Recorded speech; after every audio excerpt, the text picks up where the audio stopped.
comment tu vas? Je suis extrêmement contente de te retrouver aujourd'hui malgré la chaleur pour te partager un projet que je prépare depuis un petit moment maintenant. Dans un peu moins d'une semaine, je pars faire mon premier voyage solo, moi, toute seule, moi-même et l'Italie.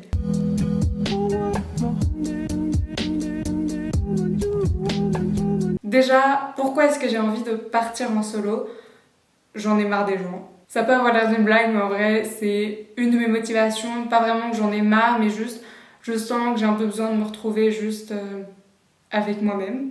Et puis ce voyage, il s'agit d'un cadeau que je me fais de moi à moi-même pour fêter la fin de mon premier cursus universitaire, mon bachelor. En plus de ça, j'ai très peu voyagé ces deux même 3 dernières années, à cause du Covid bien sûr, mais pas uniquement. J'ai pris en fait pas de vacances les 2 dernières années parce que j'étais trop occupée à faire des stages, à faire mes examens et tout ça. Et je sens qu'il est temps parce qu'en fait j'ai réalisé que c'était plus possible, même si oui j'ai un job étudiant, j'ai des stages à faire, j'ai des examens. J'ai pas envie de me réveiller en ayant 30 ans, en ayant fini mes études il y a un moment et en me disant mais en fait j'ai juste travaillé pendant tout ce temps. J'ai pas très envie de faire cette réalisation amère trop tard. Et enfin, j'ai plus confiance en moi que jamais. Je fais tout ce qui me fait plaisir d'essayer de faire sans me préoccuper du jugement et du regard des autres. J'ai une vie sociale remplie et qui me correspond et je me rends compte que c'est le bon moment en fait pour découvrir comment je suis Julie quand je suis loin de mon soutien social et juste par moi-même. En gros, comment est-ce que je me débrouille sans mes repères familiers. Et puis en plus, bien sûr, j'ai l'impression que tous les gens qui voyagent seuls te le diront, voyager seul, c'est la liberté. Je peux faire ce que je veux, quand je veux, me lever tôt, me lever tard, aller faire les activités que j'ai envie de faire, sans devoir faire des compromis avec un compagnon de voyage. Et je suis aussi plus ouverte pour rencontrer d'autres gens au fil de mes voyages et écouter toutes les histoires de ces autres voyageurs. Bon alors, comment est-ce que ça se prépare un voyage comme ça? C'est mon premier voyage solo. Moi, j'aime bien organiser les choses. Donc déjà, la logistique.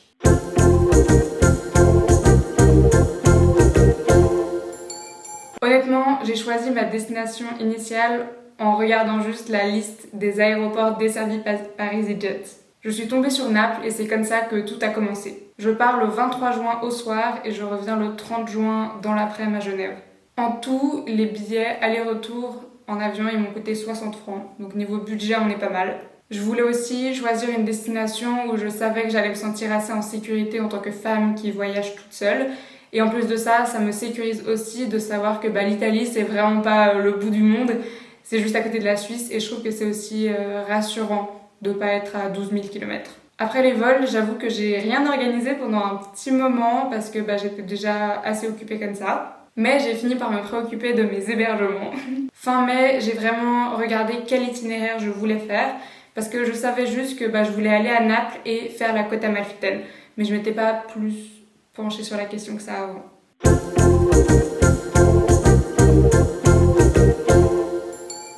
Ce qui est prévu maintenant, c'est que je vais arriver à Naples, passer 2 nuits là-bas. Ensuite, le 25 juin, je vais visiter Herculaneum. J'ai pas mal hésité avec Pompéi et je savais que j'allais en faire juste un des deux.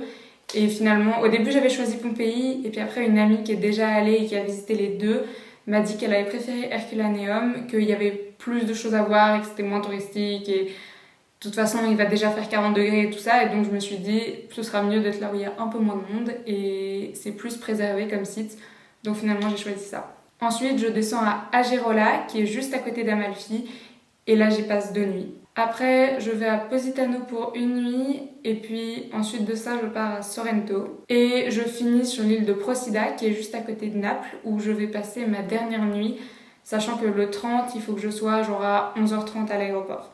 Donc dit comme ça fait un programme assez chargé, mais en réalité les villes sont très proches les unes des autres sur la côte amalfitaine et c'est simplement que je trouvais chouette aussi d'avoir la liberté de changer d'hébergement parce que j'aurais aussi simplement pu me choisir une base et y passer toute la semaine en fait et juste aller faire des excursions à la journée.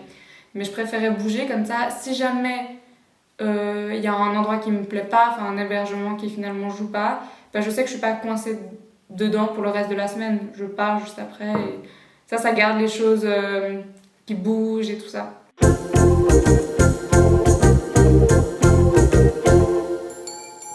Niveau budget, au début pour l'hébergement, je comptais faire du couchsurfing.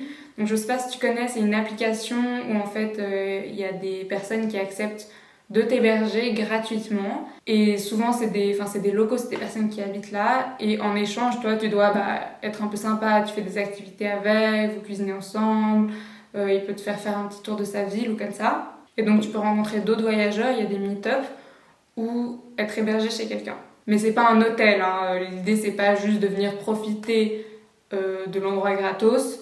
Et puis aussi, t'as pas genre ta propre chambre tout seul. Ça peut littéralement des fois être un canapé dans la chambre de la personne. Couchsurfing, tu vois. Et puis effectivement, t'es censé donner un peu quelque chose en retour, que ce soit ton temps, un truc que tu sais faire, voilà. Et sur le principe, j'étais vachement motivée à faire ça.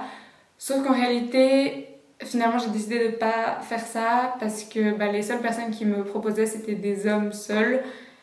Et juste au point de vue de la sécurité, je pense que je suis pas encore prête à faire ça. Et j'ai l'impression que si tu pars à deux, c'est aussi possible. Là, je serais beaucoup plus ouverte à l'idée de faire du couchsurfing.